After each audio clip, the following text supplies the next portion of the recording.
श्रीगणेशाय नमः।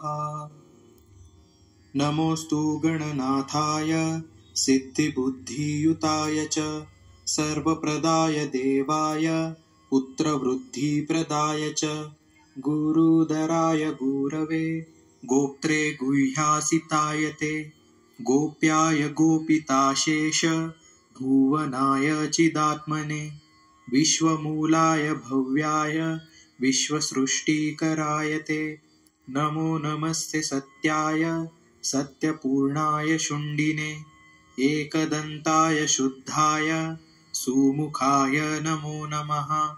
प्रपन्नजनपालाय प्रणतार्तिविनाशिने शरणं भव देवेश सन्ततिं सुदृढा कुरु।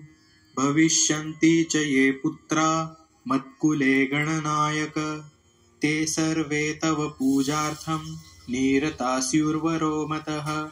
पुत्रप्रदमिदं स्तोत्रं सर्वसिद्धिप्रदायकम् इति सन्तानगणपतिस्तोत्रं सम्पूर्णम्।